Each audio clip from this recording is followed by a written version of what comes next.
I'm late. I'm late for a very important date. No time to say hello, goodbye. I'm late, I'm late, I'm late.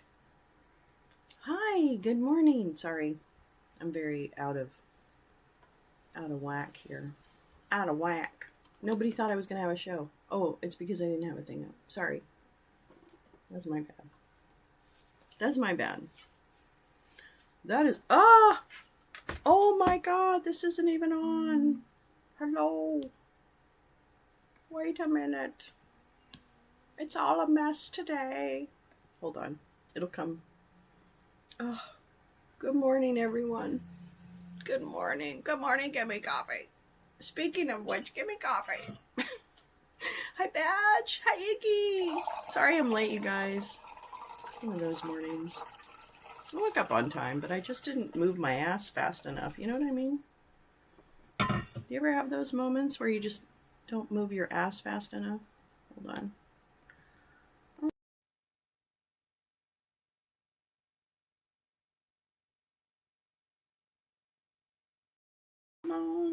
Come on down. Come on down. Come on down. Always. Come on down. Hey, Neil. Happy Valentine's. Oh my God, it's fucking Valentine's Day. Is my microphone not working? It is very crazy. Hold on. Everybody hold on. I just have to check the settings because apparently the settings are not what they should be today. Hello, what do we do to them? What did we do to them? Not sure what I'm supposed to do here. Okay, and there's that output. Where's my microphone? Input. Yeah, okay, so why isn't that working? Boop, boop. Boopy, boop. I see you. I see you. I see you. Why is my stuff not working? Can I just have stuff that...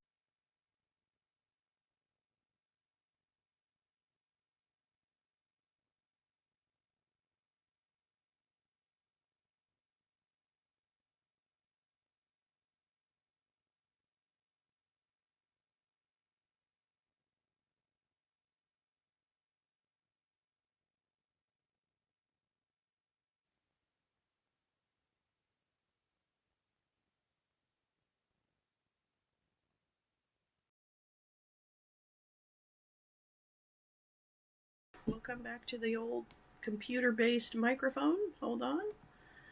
Well, this should be interesting. Hi. Yeah. Happy day before discount chocolates day. Fuck yeah. That's worse. Yeah, I know.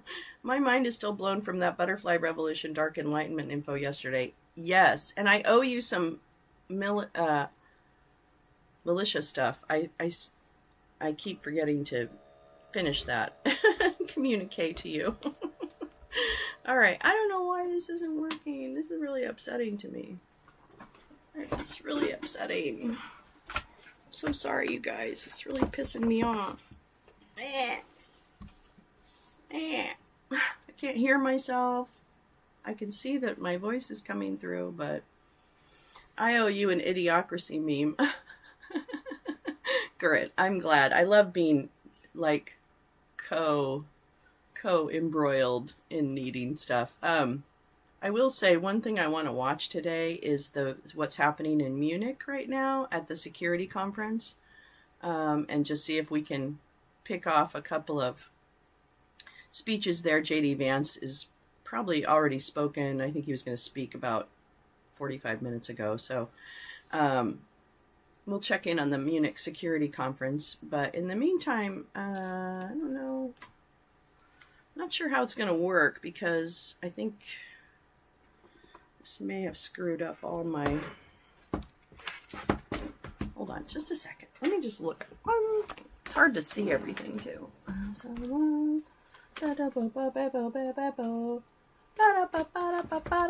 Okay, wait. I see something. Hold on. I can't reach it.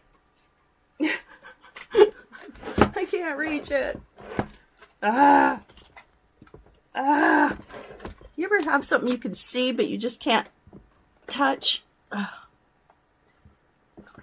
I don't know. I have no idea. It's not working. Fuck!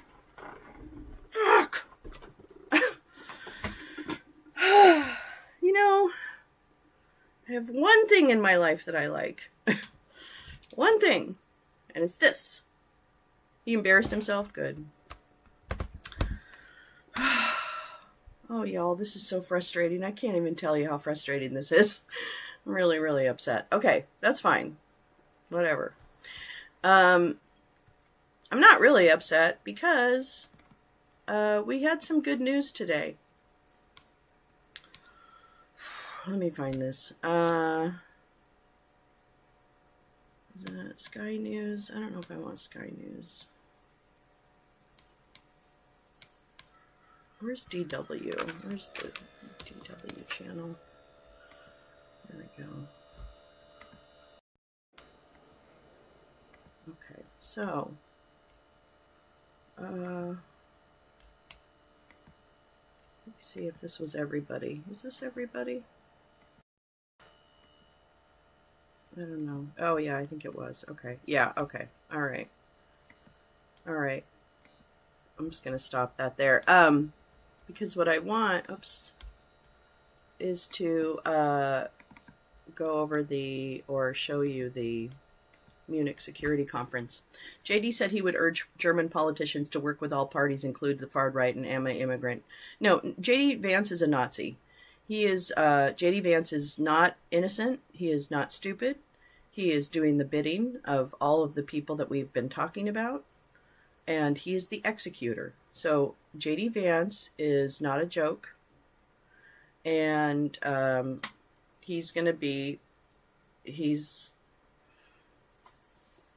think their attitude is going to be pushed through.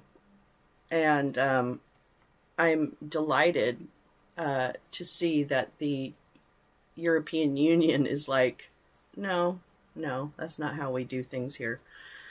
I'm so mad about this microphone. Can't even tell you how mad I am right now. Because I don't think I can hear it when... this is going to be a mess. This is going to be a mess. Okay. God damn it. It really pisses me off. Okay, but let me tell you some good news that we got this morning, everybody, from the front. I'm breathing. I'm trying, Lisa, really hard. I'm trying really hard. But it's not working very well. Let me see if I can, I guess, mute myself. I don't know how to do this, but we'll see. Okay, it'll try and play. But we did get some good news. Hold on, let me just actually pull up blue sky. Blue skies shining on me, nothing but blue skies do I see. I don't know why I keep talking into the microphone that isn't working, but that's okay. That's okay. All right, but I wanted to show you this. I was really happy. Oh, why am I not following you on? Why am I not following you on Blue Sky, Jeff? I wanted to show you this. I wanted to show you something good that happened this morning. So, I've been talking about my past life. And in my past life, I worked alongside and for some in my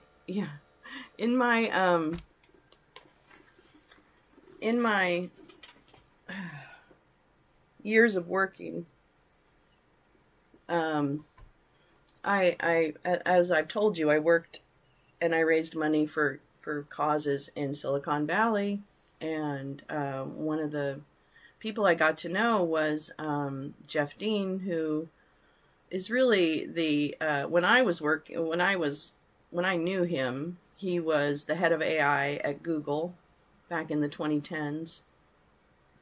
Oh, right. Yeah, 2009, something like that. So late 2000s.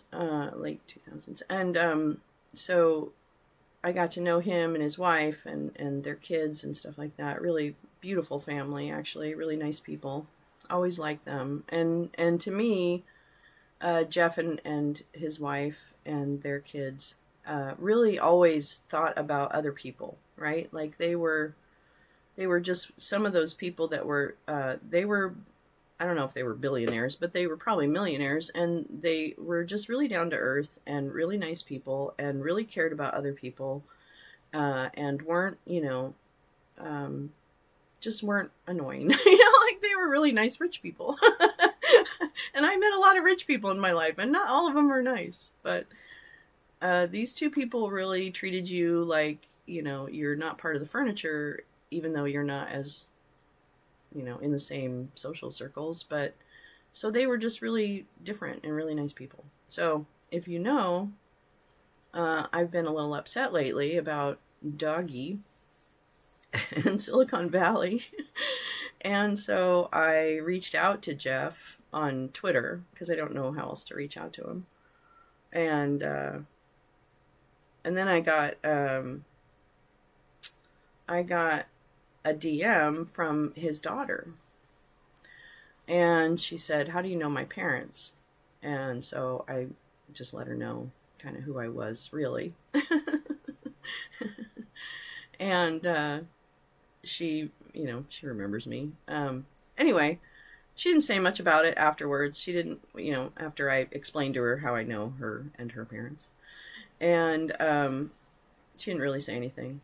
And then when, I think Carla, was it you who sent me? I don't know who sent me, but someone sent me an interview with Jeff recently where it's, he's discussing machine learning and stuff like that, which is his specialty. And, I got kind of like heated that he was like treating life as normal, just going about his merry way. And, of course I did my thing. So but this morning I got, this, let's see, because I said this, "Oh, sorry, Jeff Dean, I didn't realize you have nothing to say about the butterfly revolution. Kay, now's your chance. Make me eat my fucking hat, Jeff." I was a little mad. "What is your position on what Elon is doing to the U.S. government?" So Jeff says, in typical Jeff fashion, Jeff says, "See my profile." Which is good. Now, this is 5 days ago, and he said, "Jeff Dean, we should not be allowing non-government employees to waltz into government offices and illegally get access to sensitive government and personal data and get read and write access to critical software systems in multiple government agencies." This is good. This is great. Neither read nor wrote or no illegal. Yeah, okay. Anyway, the point is, so then I said, "Jeff, thank you. I'll be enjoying my hat with mustard." Happily, by the way, because this is important. Thanks. So Jeff Dean responded, "Thank you, Jeff Dean. Thank you, Heidi. Thank you, kids," which I won't mention your names, even though you're adults and you're wonderful adults who are contributing to society, which I knew you would, because I love you. Anyway, Jeff reached out. Jeff acknowledged. Jeff is saying things out loud, and I am very, very, very grateful to Jeff Dean and his wife Heidi and their kids for stepping up and taking a risk, because that's a risk for Jeff. I think. He may not think that. So, he's done the calculation, obviously, in his head. But I think it's. I'm just really, really, really, really happy to see him speak up. So that's what I really want to see happen, is that people speak up. And I'm sure Jeff will continue, and I will encourage him to continue, and I will leave him alone to some degree. Not really, Jeff. But kind of. At least we're starting off on a great footing. So I don't know if this had anything to do with my reaching out to him but I'm sure I would love to think that it did, but I don't think it did. I think he probably, I know he felt this way, but he probably just chose the right timing to say it. So pressure, pressure, pressure. No shame. That's right. Does anyone know how hard it is to OD on ketamine? Is it, I don't even know what it is like. Max, someone posted a list of the companies involved with the Tech Bros takeover. Airbnb was on it. Oh yeah, they're all, oh my God. Okay, I'm really, come on. Why? Ah! It came back! It came back just because I said it. Oh my god, hold on, wait. Hold on. I gotta turn this. I gotta make it right. Oh, it's working! Oh my god, I'm so happy. Can't be super easy in light of that Mind Bloom company. What, is he is he involved in some crazy company? Oh no. That's alright. He acknowledged it. Yay! Good morning. Good morning. Good morning. Good morning. It's already been an eventful morning. So if you just joined us, I'm sorry, my ears just came on. I'm really delighted to report that my outreach to Jeff Dean, who was one of the original and has been a pioneer in AI and machine learning. He was the head of machine learning at Google, I believe. Why am I so strong? Am I too loud? I'll turn myself down a little bit. Is that okay? Okay, that's a little better. Good morning, butterflies. Yeah. What about Mind Bloom? What's Mind Bloom? Uh-oh. Am I supposed to read about Mind Bloom? God damn it. All right. Billionaire Airbnb founder joins Musk's Doge team. I was at the Airbnb launch party in San Francisco and laughed about their illegal business model. Max. You're hilarious. JD said he would urge the German politicians. Okay, we're going to watch JD because I'm very interested in this European stuff. I think that the Airbnb launch party, their other product was as lame ass cereal parodies called Obama-O's and Captain McCain's. Oh my god, that's terrible. What the hell? What are you guys talking about? What you read about?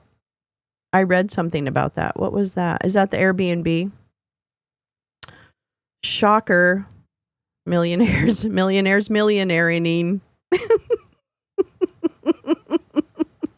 Oh, I need some coffee really badly. Oh, I just poured it already and I almost didn't. I almost poured it again. Mind bloom. Mind my bloom. Well, I mean, Jeff is he's really one of the top AI people in the world, really. So I think my expectations are not, I don't think, he's not going to get in the street or anything. But he might, though. I don't know. I shouldn't discount that. But thank you, Jeff Dean. Thank you, Heidi. Thank you, kids. Let's do this. Let's do this thing. Let's tip it on its side. Let's make millionaires great again. I mean, wait a minute. What?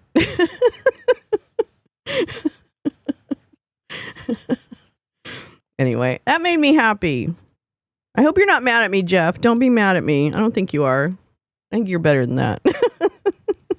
Shady Vance. Oh, U.S. troops in Ukraine is not off the table. What the fuck is happening? Okay, is this like incompetence? Because the Germans, the Europeans, the Swedes, the Estonians, they're not fucking playing around. Okay? They're not playing around. Did you watch my thing yesterday? Did you watch my new video? Did you watch my new video? Hold on. I just want to make sure we're not. Oh, there's also a NATO Secretary General with JD Vance. Oh, okay, wait. I'm gonna tee that up. Hold on. Much later. But wait, where's my thing? Well, you don't have to watch. We won't watch my thing now, but it is very important to listen to the NATO conference and the people who are speaking over in Ukraine. They're not happy. They absolutely know what's happening in this country. They're not stupid. And so I fully expect, I was very disturbed, let me say, to hear them speak in terms of, yeah, you're right. European Union members absolutely need to pay more for their own defense. We've been building our economy since the end of the world wars. and we have not focused on defense. And so we need defense. I'm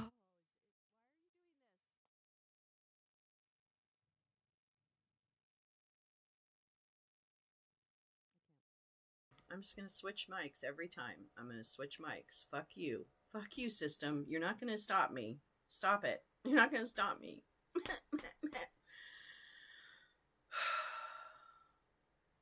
Does anybody know why that happens? Does anybody know why a soundboard would just cut out on a mic? Does anyone know why that happens? Because I'm at a loss and I don't know what else to do. I've tried everything. So if anybody knows how to work a Rodecaster board and something is failing that I don't see, I need help because I don't know what is happening. But it's fucking me up every time. Okay. Anyway, so maybe I should just like shut up and play these videos and then we'll just deal with it there because I can't do this. I can't go back and forth like this. I'm not that talented. God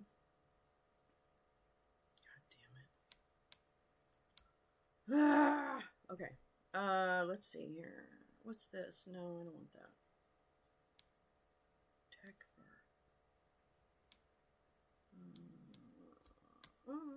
Okay. Let me go here. All right. Let me see if this. And then I'll just go off mic for a while.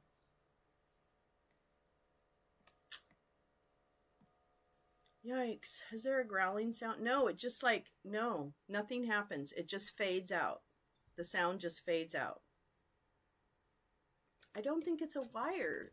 Everything is like very unobstructed.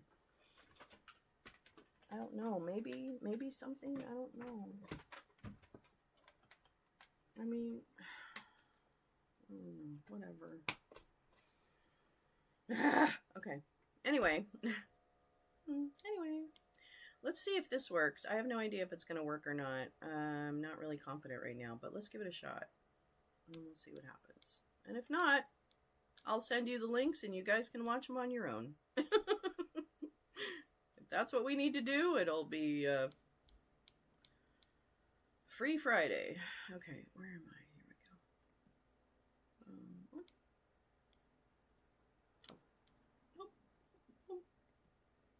Yeah. Okay.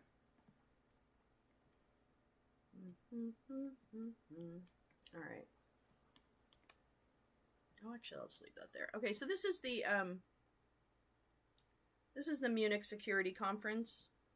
And yeah, moments later, my mic is back. It's not, but that's okay.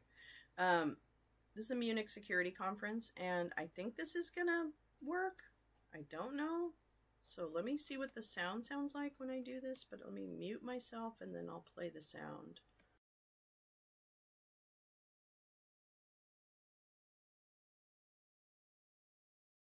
Human rights. 2 years ago, it was Javier Solana. Last year, it was George Soros. And this year, I want to recognize a friend of the MSC, a supporter, very important, of Bayern Munich, but more importantly, someone who has done more than anyone else to promote and revitalize Jewish life in Germany, to promote reconciliation and resist polarization, and that is Charlotte Knobloch, a Holocaust survivor, for years president of the Central Council of Jews in Germany and vice president of the World Jewish Committee. I was deeply moved when I paid a visit to your wonderful synagogue on 9th October 2023. Charlotte Knobloch.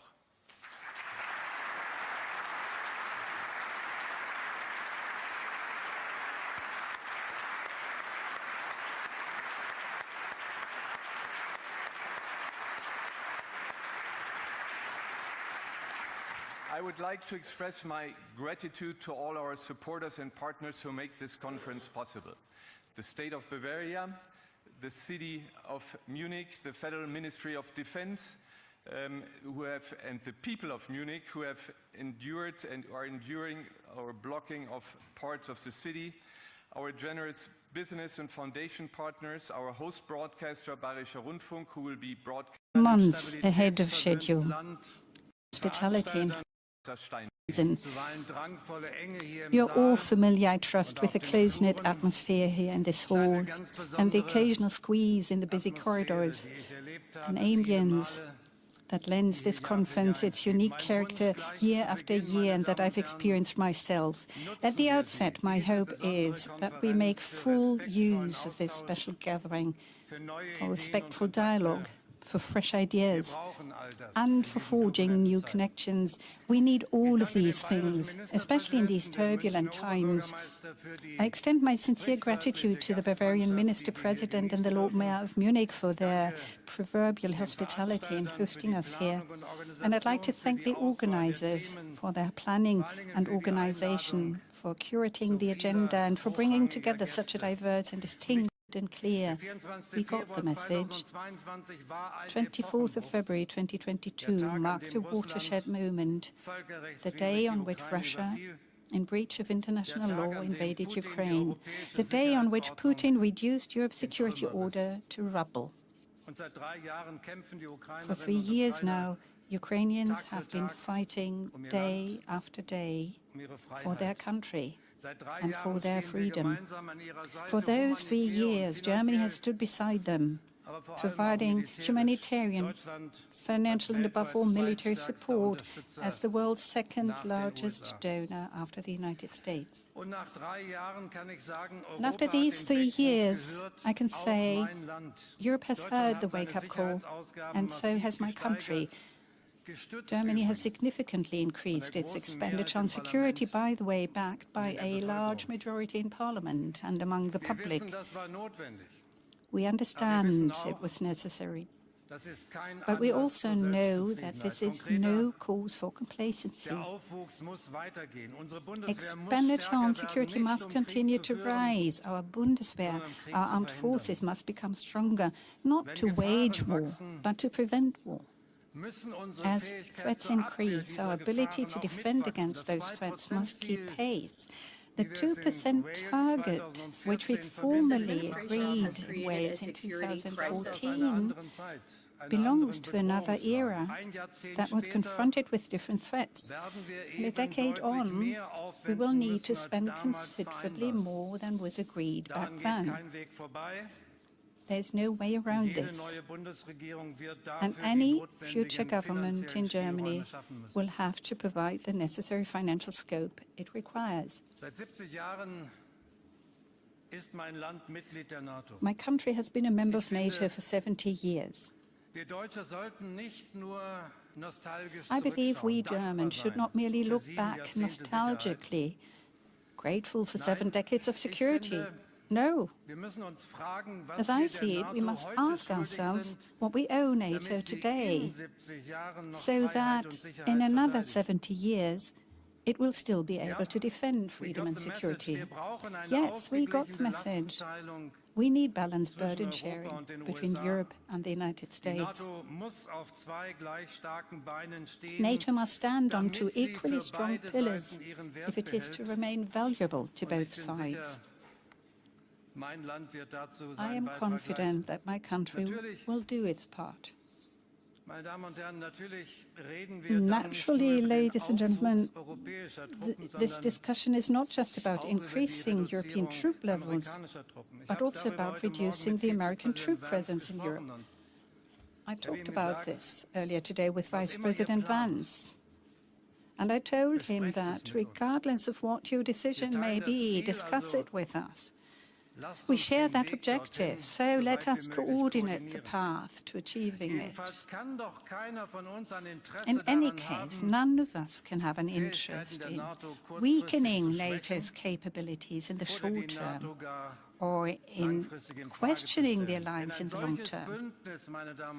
Such an alliance, ladies and gentlemen, dear guests, such an alliance born of the strength of democracies in the 20th century could not be founded again in the 21st century by anyone, not even the United States. And I continue to be convinced that even the strongest countries, including the United States, will need allies in this century. shared strength. That is precisely what matters now for Ukraine as well, as I see it. President Trump has spoken with President Putin and President Zelensky, and I'm certain that possible paths to ending the war will also be at the heart of discussions and the many engagements here in the corridors in Munich.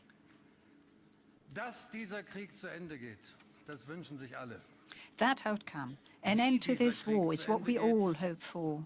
How this war concludes will have a lasting impact on our security order and also on the influence of both Europe and the United States in the world. Well, please, feel free. Don't be shy. I firmly believe that simply making a deal and leaving would weaken us all, Ukraine and Europe, but also the United States. And for this very reason, every scenario, be it before or after the end of fighting, requires our combined power of deterrence and strength. And that is why in every scenario, support for Ukraine must continue, namely from Europe and the United States.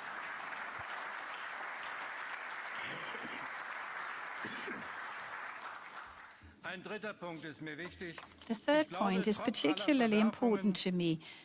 Despite all the upheavals, I still believe in the international community. Diplomacy is not a cage fight. Dazed, with our eyes fixed on the White House, each morning's news since 20th of January has left everyone wondering, what is next and who is next? Not only does all of this feed the online outrage apparatus, it also has real consequences. I happened to be in Jordan last week on the very morning President Trump announced a plan to relocate Palestinians from Gaza into the neighboring countries. And on the streets of Amman, I could feel people's naked fear for their very existence and the very existence of their country. And I do not intend to comment and evaluate in detail every single announcement and every plan made public in recent days. Rather, I direct an appeal to us, the representatives of the international community of states represented here in this hall, and I ask us, how will it change the character of international politics? Might the next 4 years not only transform the relationship between the United States and other countries, but also the relationships among states themselves? Will the international community as a whole sustain damage? My answer, a simple one, but I believe it to be the right one. It is up to us. We are subjects, not objects in the international order. We must not allow ourselves to be paralyzed by the flood of announcements. We must not freeze in fear, or as the English saying goes, let's not be deers caught in the headlights. It is clear that the new American administration holds a worldview that is very different from our own. One that shows no regard for established rules, for partnerships that have grown over a long time, and for the trust that has been built over time. We cannot change that. We have to accept it, and we will deal with it. But I'm convinced that it is not in the interest of the international community for this worldview to become the dominant paradigm. The absence of rules must not become the guiding principle of a new world order, ladies and gentlemen.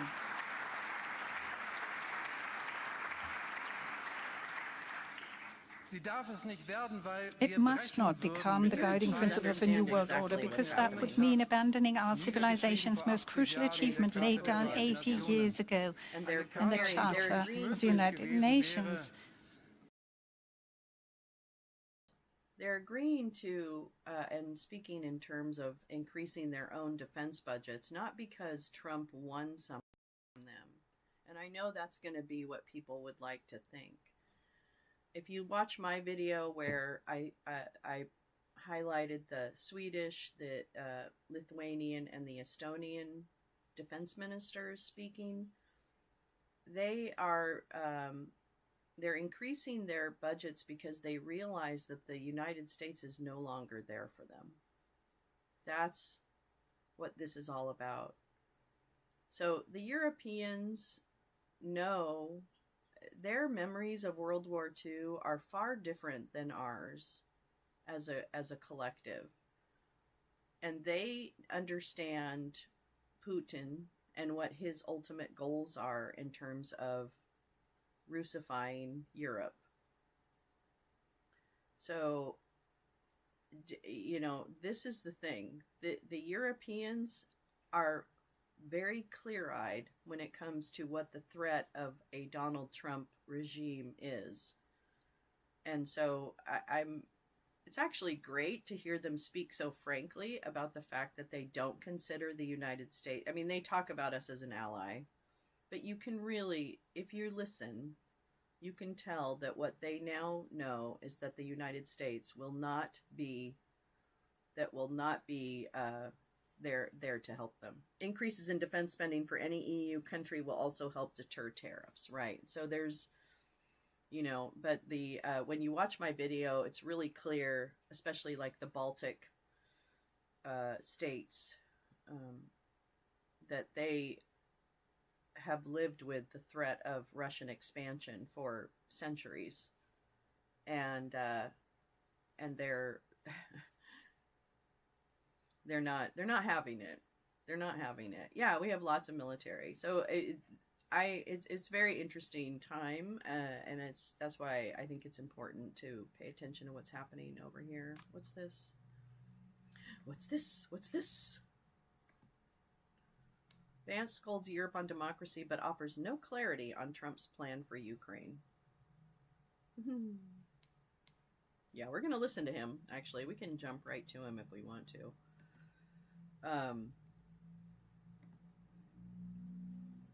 Yeah, so it's just, I don't know. The Europeans are not going to sit down and just act like they did.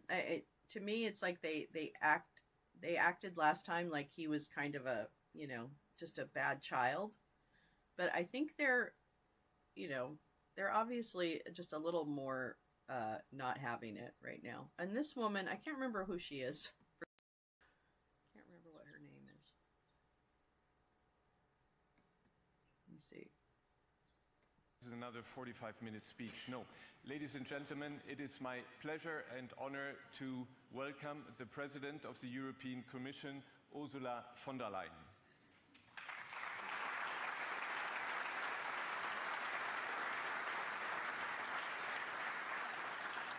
You are a frequent guest at the Munich Security Conference, and it's wonderful that you are speaking for Europe. This is the Hour of Europe. This is Ursula von der Leyen's hour. Thank you for being here. Thank you very much.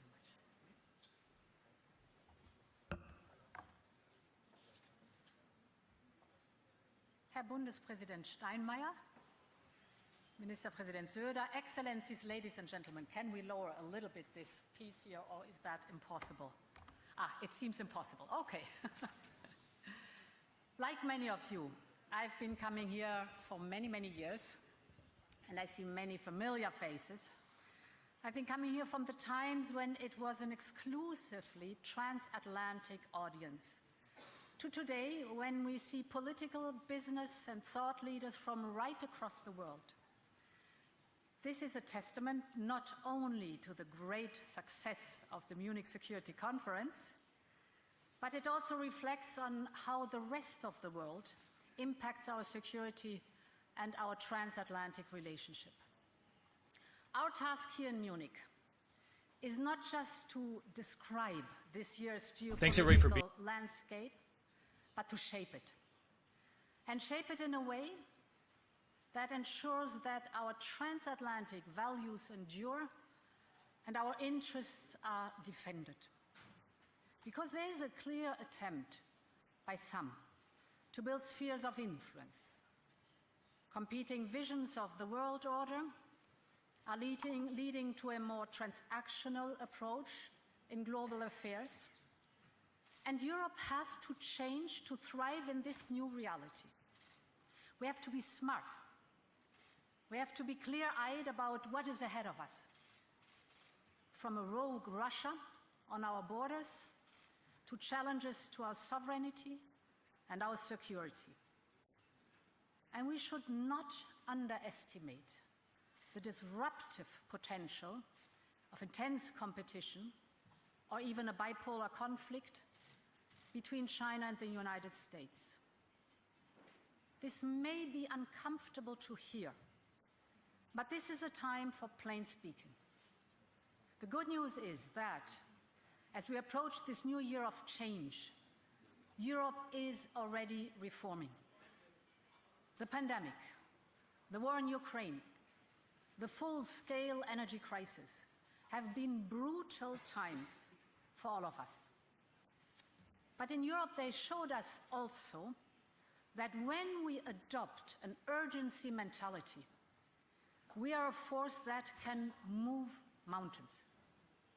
From the life-saving vaccines to the unwavering support to Ukraine or mastering the energy crisis, Europe has shown that it can meet the moment, and we must adopt this urgency mentality more permanently. And this is why what you have seen in the first 100 days of the new Commission is the tone and the speed I intend to set for the whole mandate. And everybody who came in while I was having audio problems. Thank you so much. We're Appreciate stepping you. up on And Gal, defense. thanks for that. I'm going to play that clip We're after enabling this. innovation for AI. Action is what really matters in this new reality. And we know a stronger Europe is better for all of us. A stronger Europe works with the United States to deter the threats we have in common as partners. And this is why we believe that trade wars and punitive tariffs make no sense.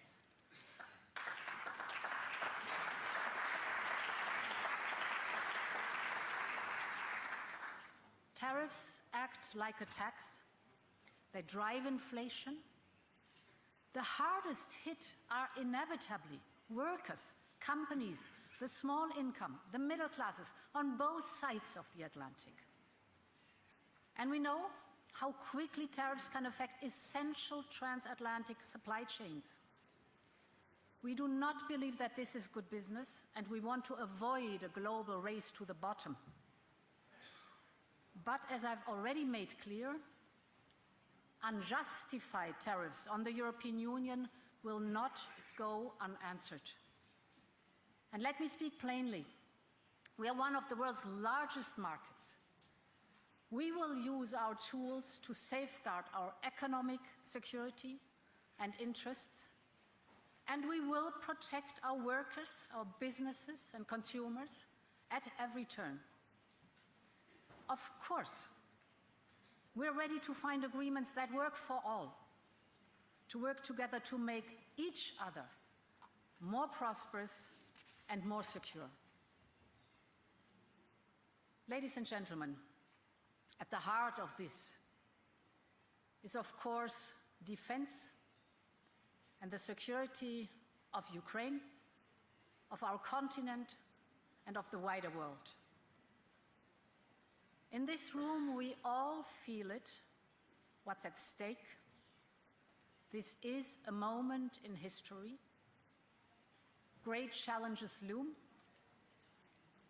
There has been a lot of talk in the last few days, but it is always instructive to look beyond the words and to recognize that we are just at the beginning of this process.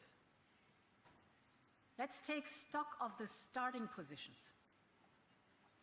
Contrast the approach taken by President Zelensky and that of President Putin. In the most difficult of circumstances, President Zelensky is prepared to work towards a peace that honors the sacrifice of his country and his fallen compatriots. As Volodymyr Zelensky said from the start, Ukraine wants peace more than anyone else. One that is just and lasting, so that the horrors of the last 3 years are not revisited ever again.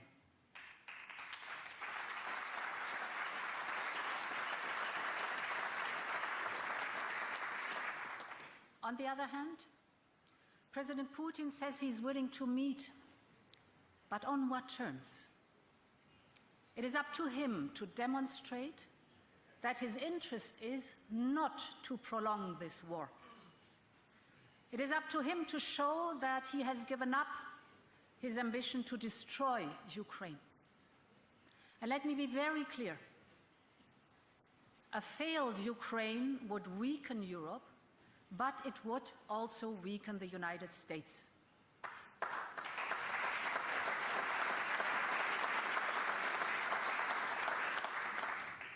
It would intensify the challenges in the Indo-Pacific and threaten our shared interests.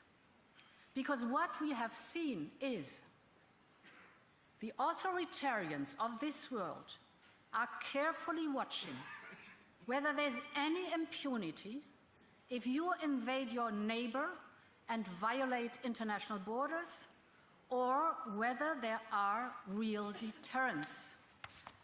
They are watching us very carefully, what actions we choose to take, and this is why it is so important that we get this right.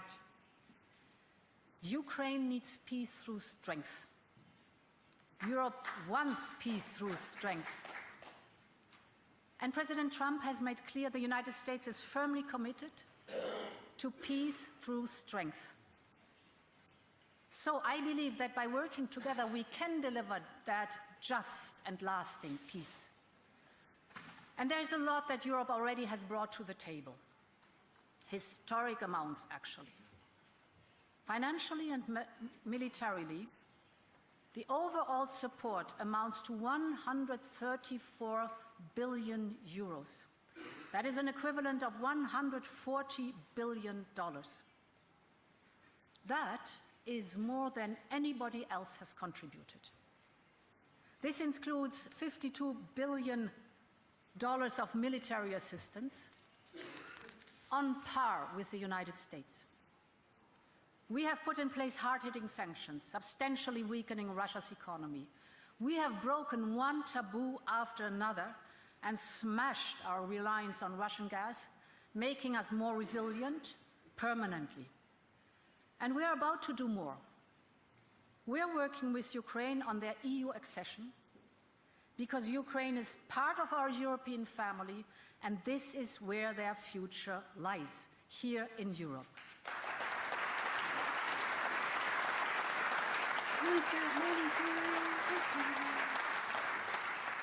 And ladies and gentlemen, this leads me to the discussions we have had in Europe over the course of the last few weeks.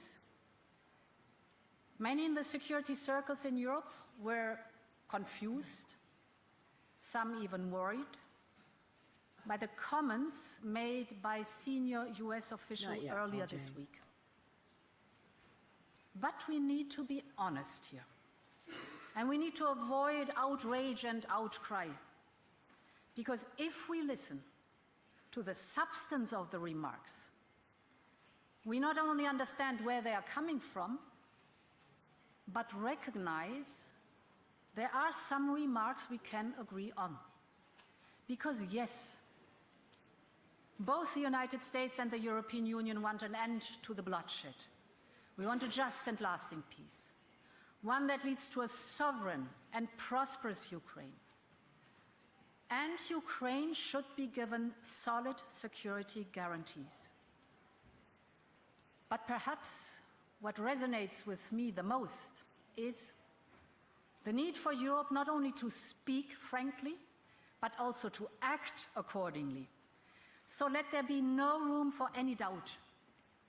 I believe when it comes to European security, Europe has to do more. Europe must bring more to the table. And to achieve this, we need a surge in European defense spending.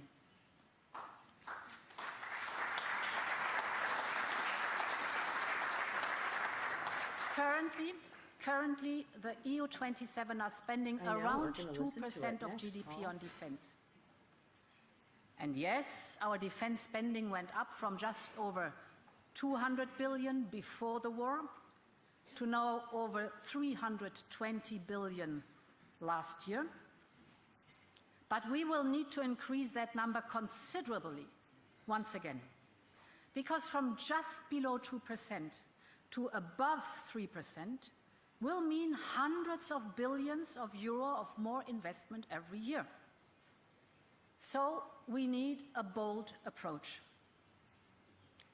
Let's take one step back. In previous extraordinary crises, It happened this morning. Look at what all we the did. speeches. We're behind. we a few empowered hours. member states with extra fiscal room by activating the escape clause. In simple terms, we empowered member states to substantially increase public investments linked to the crisis. I believe we are now in another period of crisis which warrants a similar approach. And this is why I can announce that I will propose to activate the escape clause for defense investments. This will allow member states to substantially increase their defense What does expenditure. that mean? Of course, we will have to do this in a controlled and conditional way. And I will also propose a wider package of tailor-made tools to address the specific situation of each and every one of our member states, from their current levels of defense spending to their fiscal situation. Second, for a massive defense package, we also need a European approach in setting our investment priorities. This will allow the investments in much-needed defense projects of common European interest. And thirdly, we will step up our work to accelerate the accession process of Ukraine to the European Union. We have made significant progress already, but again, now is the time to move mountains in the European Union. Increase the spending possibility of the national budgets, have common European funding for projects of common European interest, and accelerate the accession process of Ukraine. This must be the goal of the new Europe that is working for these goals intensively.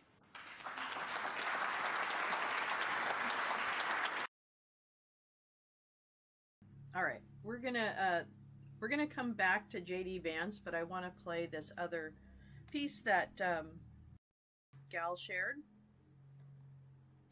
Forgive me, it's a little wonky with all my trying to navigate no sound.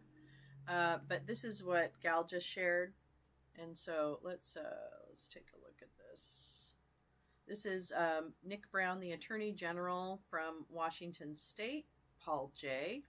in the House. Here we go. Make sure it's up. Yeah. But there is immense harm that is being created by this president and his actors. And we will continue to watch and continue to litigate where we have to. And we will undoubtedly have more cases in the future and perhaps in the very near future. But I, like Governor Ferguson, are driven by protecting Washington law and protecting Washington values. And my only message to the President of the United States is to follow the law. You are in control of the United States House of Representatives, the United States Senate. You have cabinet directors appointed, and the majority of the Supreme Court has been appointed by Republican presidents. Follow the damn law. It's not that hard. But time and time again, this president has exhibited his disdain for the U.S. Constitution, and we cannot let that happen. And so we will continue to use our processes and our courts to make sure that the president, like anybody else, follows the law. Thank you. Okay, so that is one. Sorry. We've got mic issues today, everyone, so forgive me. You really need to watch the conference by the governor of Washington. Governor Ferguson speaks on federal funding impacts in response to Trump's executive orders. The damage is real. We'll watch some of this. First, I want to start with, I want to introduce everybody who's behind me. We have a lot of folks, but honored to be joined by a number of our statewide elected officials and cabinet leaders who are here to demonstrate our unity in the face of some challenges we're experiencing with the federal government. The statewide elected officials who are here include Denny Heck, of course, our Lieutenant Governor, Mike Plecciati, our State Treasurer, Chris Reichtel, our Superintendent of Public Schools, Nick Brown, our Attorney General. You'll be hearing from Nick shortly. After I give my initial remarks, you will hear from Nick. You'll also hear from Joe Wynn, who's our Commerce Secretary. He'll speak about the state's coordinated response to potential tariffs. And Tana Sen, of course, Secretary of DCYF, who will provide an update on the rapid response team to support children and families impacted by potential mass deportation policies. We're joined by a number of other elected officials as well. I saw Senator Elias, Senator Saldana, and others are here as well. I just appreciate all of them who have especially busy schedules now with committees and everything going on to take some time to join us today. So on my inauguration, which I think was exactly a month ago, I promised to work with President Trump where I can and to stand up to him when we must. That promise still stands. Unfortunately, President Trump is showing very little inclination in working with states that do not agree with his worldview. It has been, to put it mildly, a chaotic first few weeks of his administration. I want to take some time to share with the people of Washington State how we are responding, and importantly, the principles that are guiding us as we deal with these challenges moving forward. I'll admit up front, my talking points are a little longer than usual for a press conference. My apologies. I've worked hard to scale them back. But there's a lot that's going on, and I do want to discuss that. The core message that I have for Washingtonians is that we are dealing with the chaos that is coming down from Washington, D.C., but at the same time, we are going to preserve our values as a state, and importantly, we're going to move forward on the issues that unite us as a state, to make our state more affordable, to make it more safe, to make opportunities available for all Washingtonians. We're moving forward on that. But we have some challenges we're dealing with, and I want to talk about those. First, I'm going to start with a brief update on where we are with the Trump administration's attempts to freeze federal funding. Next, I'll talk about a range of issues, including reproductive freedom and health care for transgender individuals, diversity, equity, and inclusion, threats to Muslim Americans, threats to undocumented residents, and also some threats to clean energy jobs. First, I'm going to start with funding. Washington State receives, as some of you know, approximately $27 billion in federal funding in the last fiscal year. That's approximately 1/3 of our state budget. As you also know, a significant amount of funding was frozen or threatened to be frozen in the last 3 weeks, including the Department of Transportation's hydrogen stations, DNR wildlife preparations, and NIH funding to research institutions. Currently, as of this morning, and this is moving target pretty much every day, currently $162 million in federal funds are frozen that we're aware of. Most of that is in the Department of Commerce, $156 million from the Solar for All program and $3 million under the Climate Pollution Reduction Planning Grant. The Department of Natural Resources also has about $3.3 million intended for wildlife preparedness that is frozen. Things are literally changing daily, if not hourly. So as an example, as Joe Wynn will probably speak about, that $150 or $160 million connected, for example, in part with the Solar for All program was frozen on Monday, then unfrozen, but refrozen this morning. Okay, so we're literally changing our speaking points in real time. I want to be very clear, we are continuing to fight for those funds.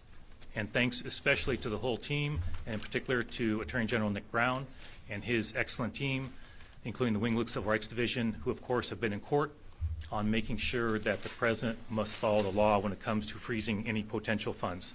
This is a daily issue that we grapple with, as you might imagine, because any frozen funds can have a huge impact on a whole range of issues.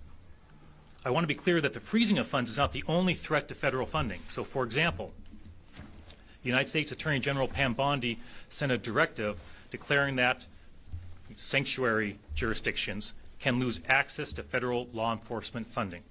The Department of Justice has filed lawsuits, for example, against the state of Illinois and the city of Chicago.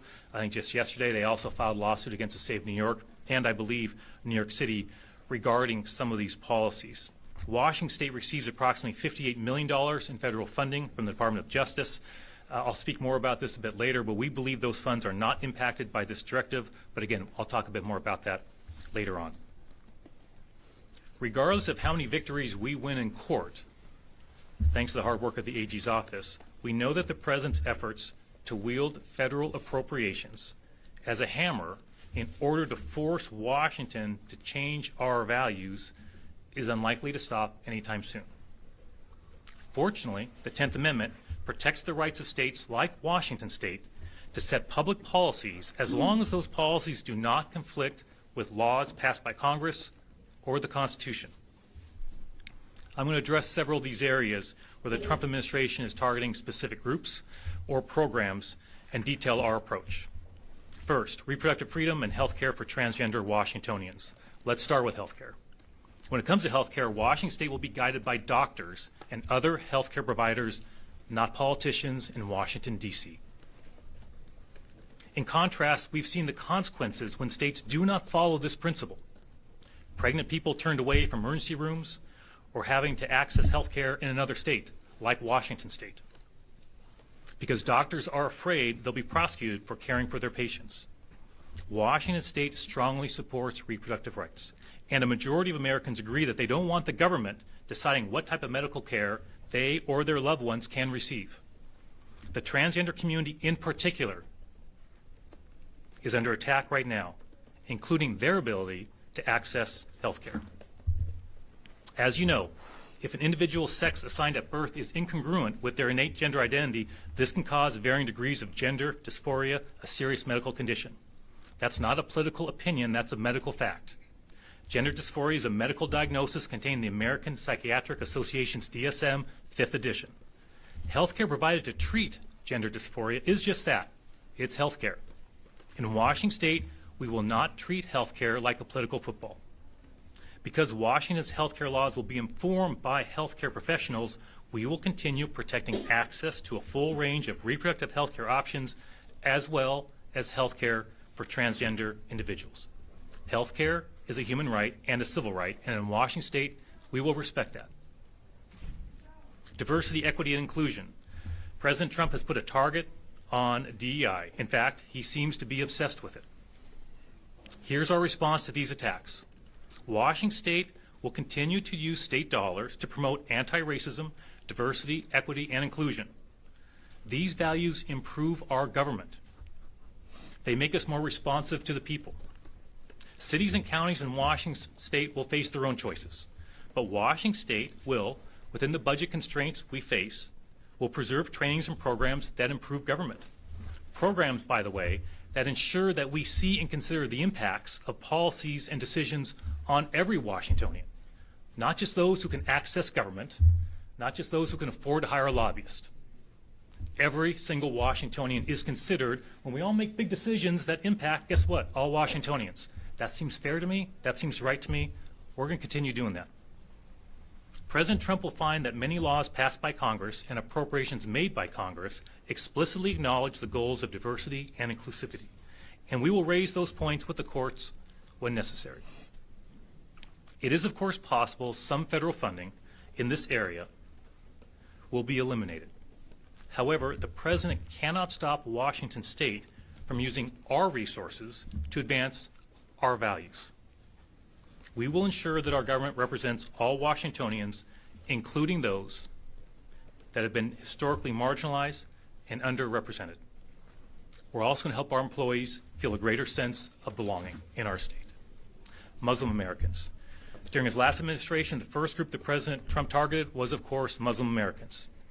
We stopped him with that first Muslim travel ban. It has been reported that President Trump is preparing a revamped travel ban. In September, he said, quote, "Remember the famous travel ban? We did not take people from certain areas of the world. We're not taking them from infested countries." Look, we'll be resolute in the following principle as a state. We respect the civil rights of all Washingtonians, regardless of their faith, and we will do everything in our power to protect those rights. Undocumented residents. Washington state law is very clear. State and local officials, including law enforcement, may not share non-public information about an individual's immigration status in a non-criminal matter, except as required by federal law or court order. This is the Keep Washington Working Act. In short, the law ensures that the President cannot commandeer our state and local resources.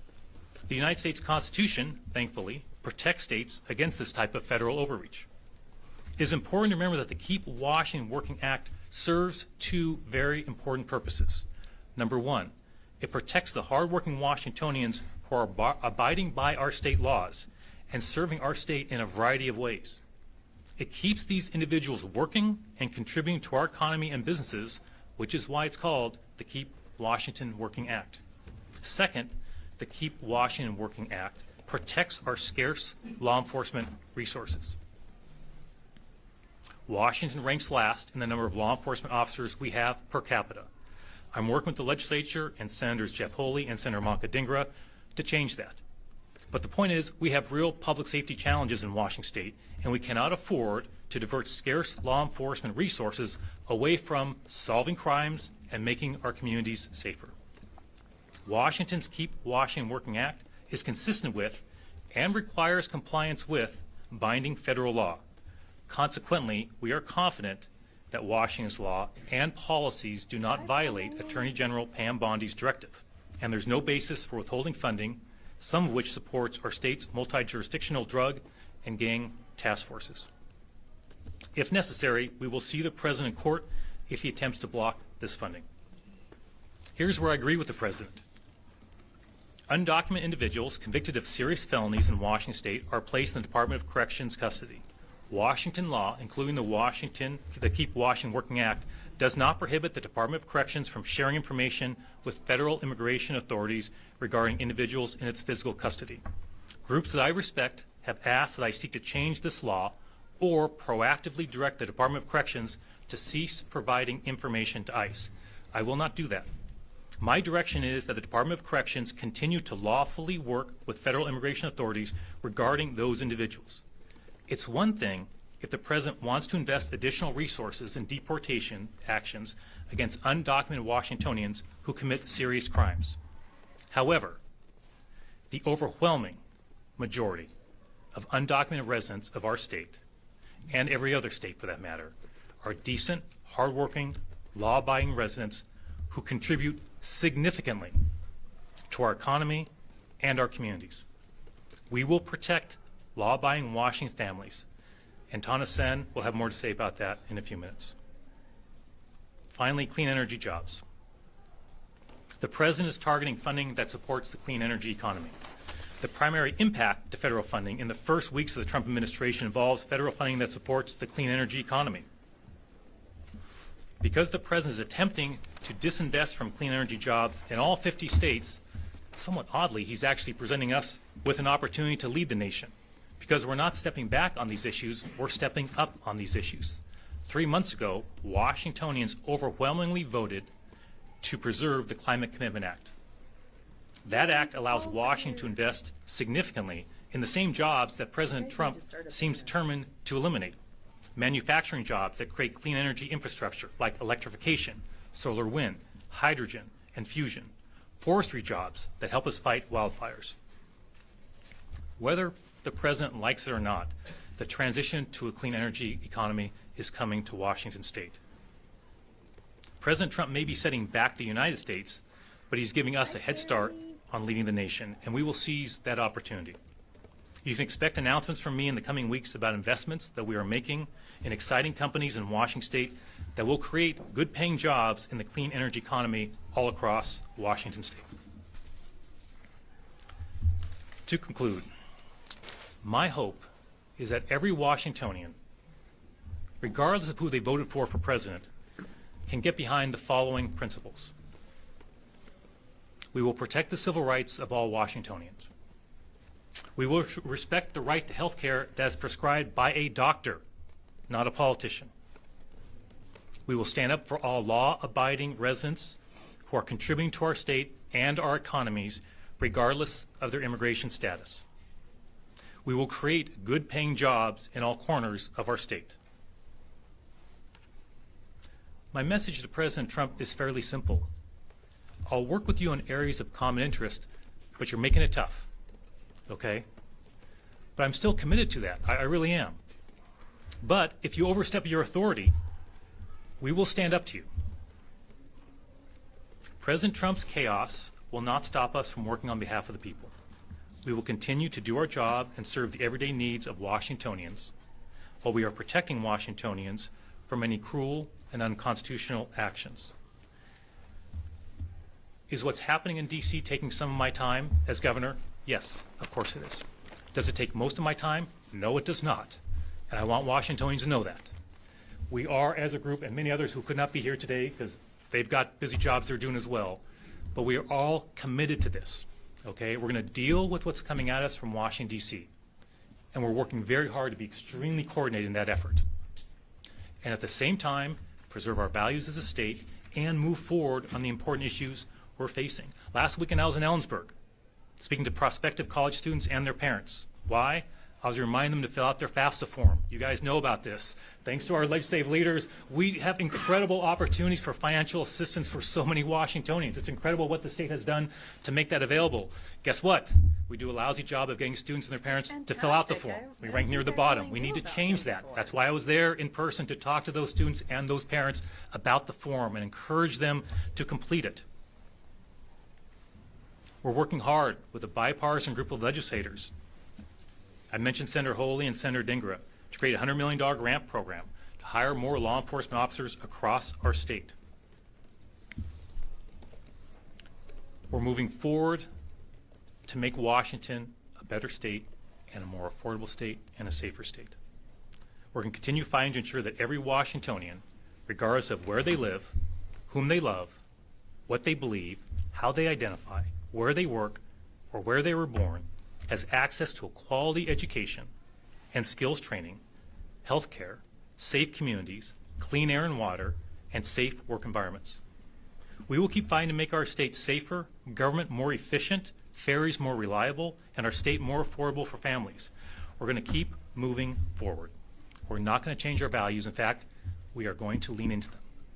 That is how we're going to get through this. That's how we're going to deal with this. That's how we're going to be successful as a state. We've been through this before, and I think we came through it pretty well, thanks to a lot of hardworking people working very hard, and we're going to do it again. Thanks so much, and next up I think is going to be Nick Brown.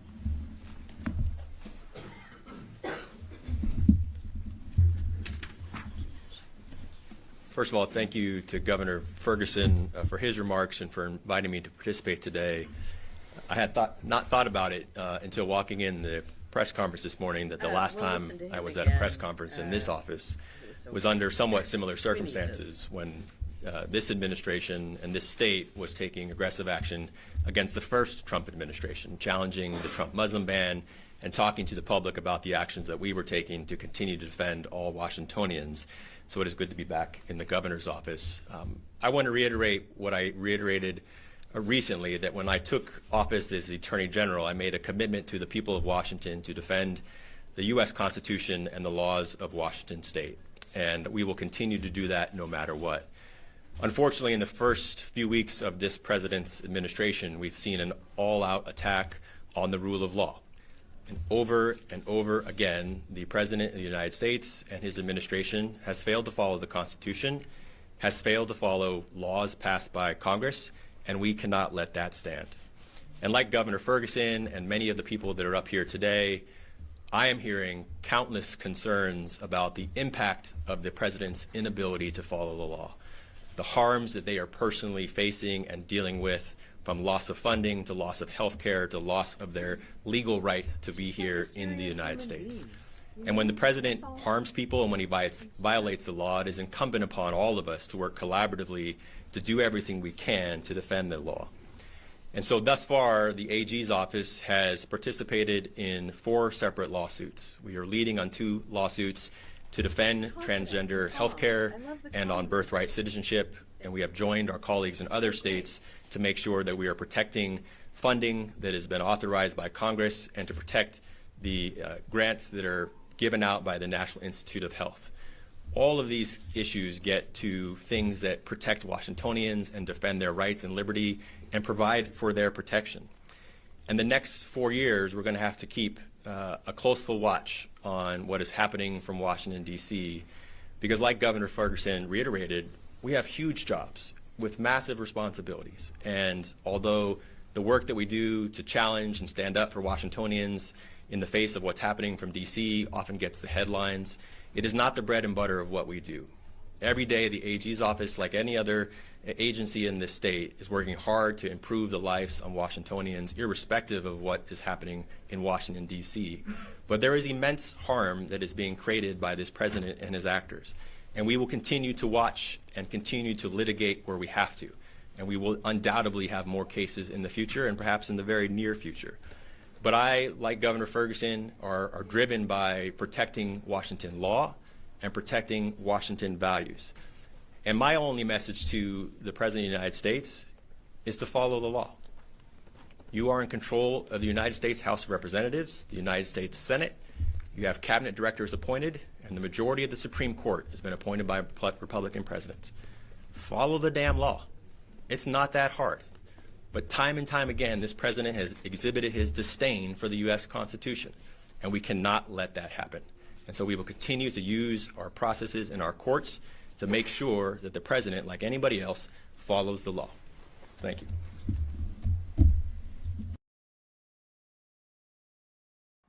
Sorry, we have a little bit of audio issues today, so forgive me. I'm more clunky than usual. Yeah, that was a fantastic. I will link. I think Gal, you dropped that link earlier, but we'll make sure that those links are all in the thing. Wow, that was fantastic. I think instead of watching JD Vance, like all of his speech, I think what we should do is actually just take Gal's clip that she shared of Aaron Rupar. Let's see, let me make that bigger. Okay. And take and listen to this. I'm having huge audio issues, so I think I probably need to stop after this piece, and then I'll try and troubleshoot and see what's going on. But I do also want to tell you about the movies for tonight. Just follow the damn law. Okay, so this I thought is a very good. Oops. Gal says, I have zero concern in saying that racism, bigotry, hate, and dehumanizing other human beings as an opinion are, in fact, invalid and unworthy of being considered. And we, in America, should refuse to accept those hateful ideologies from consideration. So, fuck all the way off. J.V. Vance. Oh, I see what you did there. Oh. And this is Aaron Rupar's post, J.D. Vance in Munich, which we were just watching. Speaking up and expressing opinions isn't blah, blah, blah. Okay, he's so fucking glib. He is the best motherfucker on the planet. This is all they could get. This douche whistle. This dirty Q-tip. Is this really all they could get? Okay. All right. Let's listen to this asshole. And expressing opinions isn't election interference. Even when people express views outside your own country, and even when those people are very influential. And trust me, I say this with all humor, if American democracy can survive 10 years of Greta Thunberg scolding, you guys can survive a few months of Elon Musk. But what no democracy, American, German, or European, will survive is telling millions of voters that their thoughts and concerns, their aspirations, their pleas for relief are invalid or unworthy of even being considered. Democracy rests on the sacred principle that the voice of the people matters. There's no room for firewalls. You either uphold the principle or you don't. Speaking up and expressing opinions isn't election interference. Even when people express views.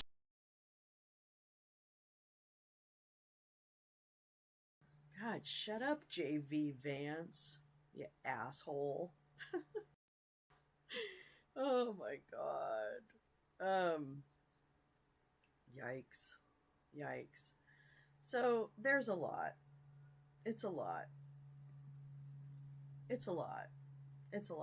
Usha Vance, yeah, she's amazing. I don't understand how she can actually stand there and endorse this. So I don't really know. I don't really give a shit about her. Actually, I mean, whatever. I don't even care. She should speak up. That's what I think, Paul Langan. If Usha is so goddamn great, she should speak the fuck up. Yeah, period. She's endorsing some pretty genocidal shit right now and not speaking up about it. So I don't have any respect for her. She's going to have to earn that respect, I'm afraid. Not that she gives a shit about it, but I don't really care. That's why. In fact, that's why I don't care, is because she doesn't give a shit what people think of her. So she made a choice. She's not a victim. Not,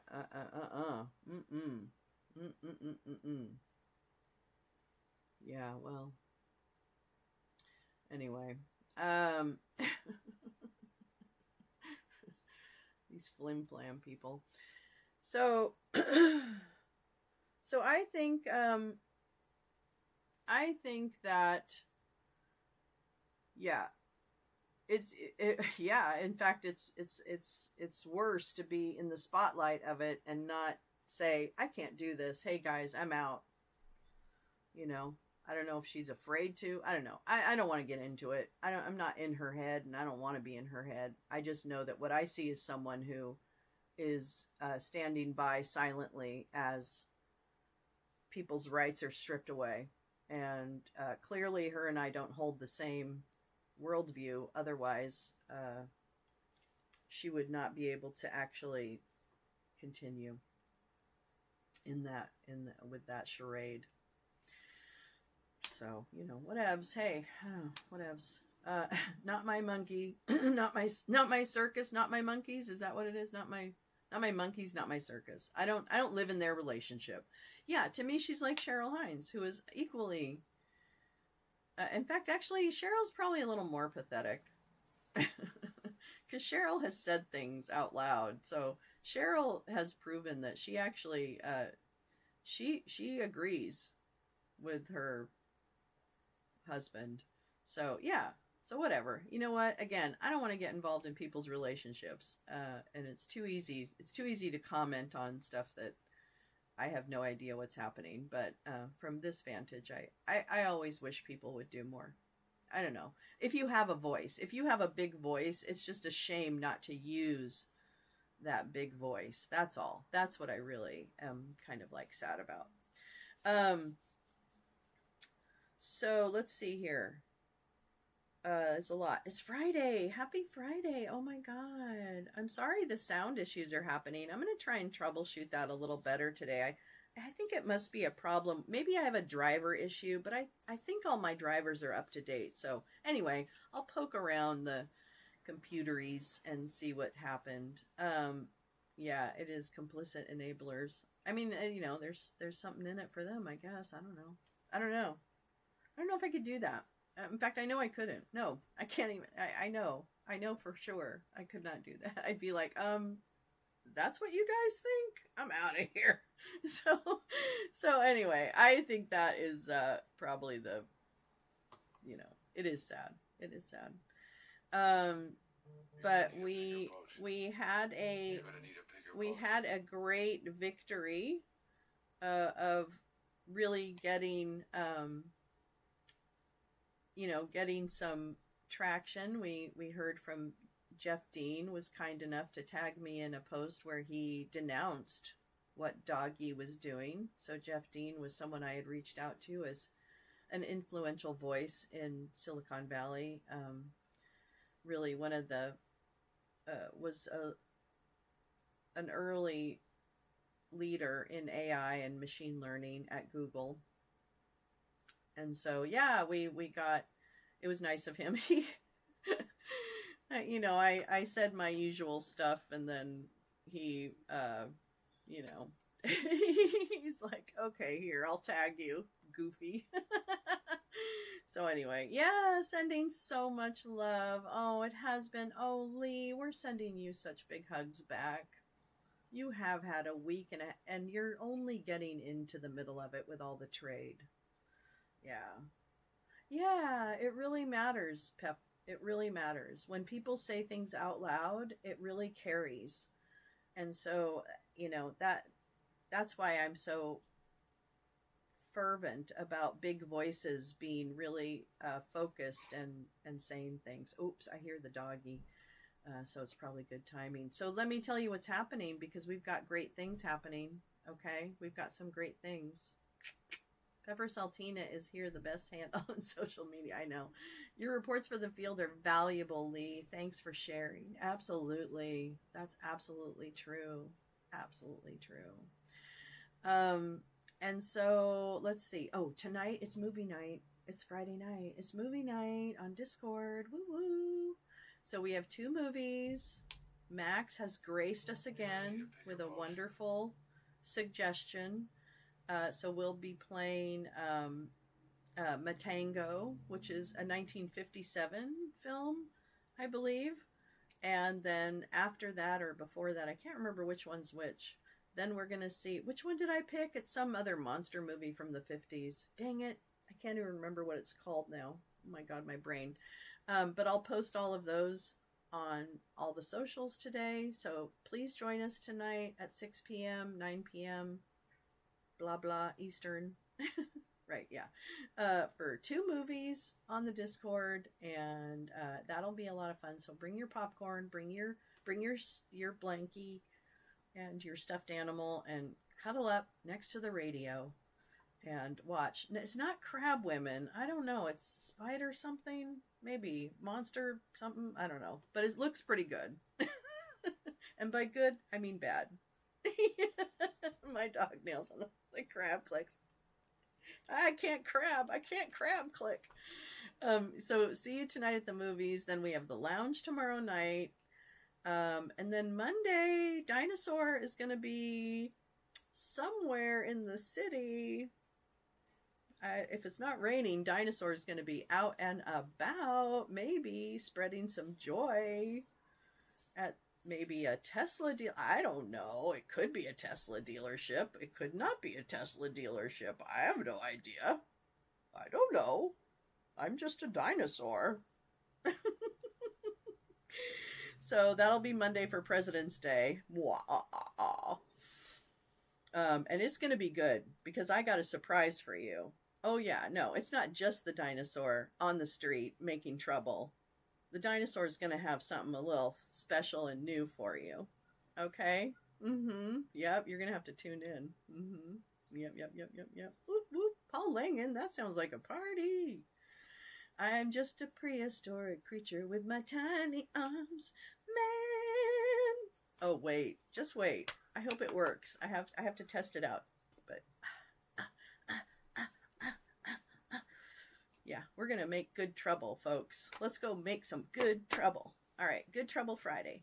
All right, I love you guys. Thank you so much for coming and putting up with my bullshit microphones. I'll see you later on today. And I noticed there's like a delay too on something's really goofy with my software. Love you guys so much. And I'll definitely see